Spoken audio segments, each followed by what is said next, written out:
Men march in Pretoria today once again throw sharp focus on the fight against gender-based violence in the country and why it's critical now for men to be a part of alleviating the scourge of violence against women and children. Mpiwa Mangwiro is the regional campaign and advocacy specialist at Sonke Gender Justice, a gender and human rights organization based right here in Johannesburg. She joins us in studio now. Good afternoon, Mpiwa, and thank you for your time on the SABC News Desk.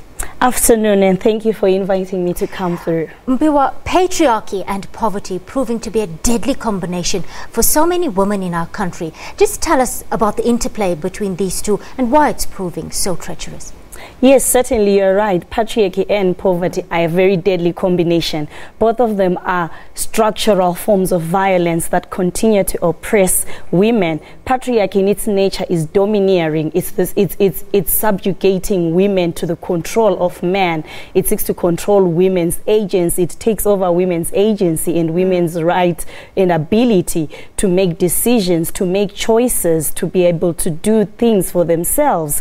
And when you see that poverty in its nature is also limiting, it's limited resources, it's lack, and it also brings with its kind also various forms of oppression for women.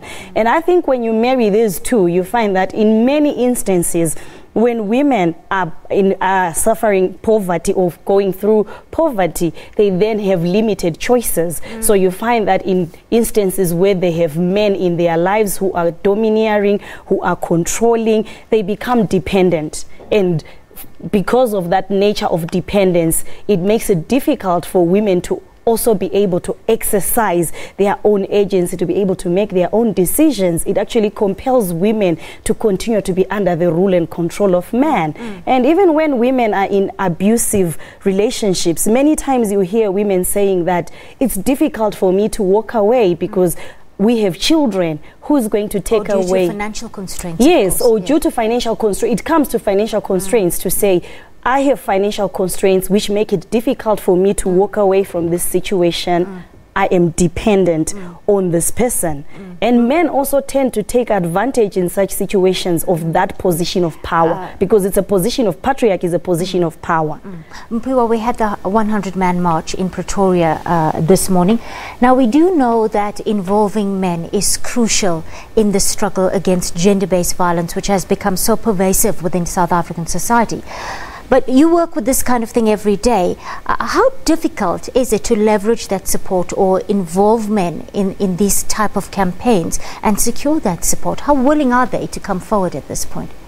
I think I would say that it's generally difficult because, like we are saying, that patriarchy in its nature is domineering, and often when you want to engage men to also speak out against violence against women or to also take a stand against gender inequality, there is a tendency to assume that that is to say, or that is to seek to take away men's power and men's authority and privilege. So there tends to be a resistance in that way. However, we have been able to engage in certain programs that are enabling us to be able to engage with men despite the challenges that generally come with the issues and the turf.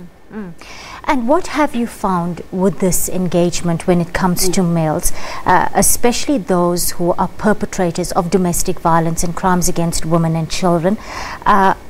What do you attribute this to? Because we do see more and more men coming forward for help. How are you getting it right in some cases? How we are getting it right is because when we engage men first not just to respond to the violence, but also from a preventative perspective, where we then say, let us address social and gender norms that are that continue to perpetuate violence against women. So we engage with men, we go to taverns where you normally find men and where there's normally a space where they're supposed to be drinking, and we have conversations with them there around the issues of gender transformation. We also have soccer tournaments where men play soccer, and then afterwards we create an opportunity to engage with them on these issues. And we also have our community action teams that are working on the ground in communities. So you find that the more you engage with men and the more you begin to address issues of gender norms transformation, and you begin to package it in such a way that men do not feel like they are power is being taken away from them, but actually it's an issue which is advancing gender equality, which is to the benefit of everyone. Mpiwa, does it go right back to the home and to school level, perhaps, in how we socialize our boy and even our girl children when it comes to correcting gender-based or gender-distorted values?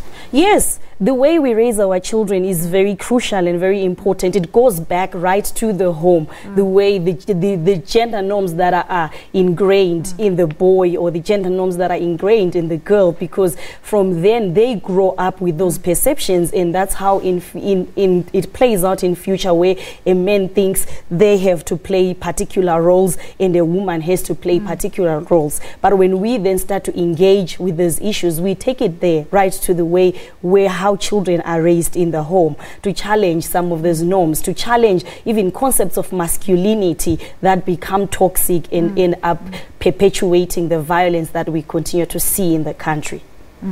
Mpiwa, thank you for your time on the SABC News Desk and for sharing those invaluable insights with us. That's Mpiwa Mangwiro. She's the Regional Campaign and Advocacy Specialist at Sonke Gender Justice, based right here in Johannesburg.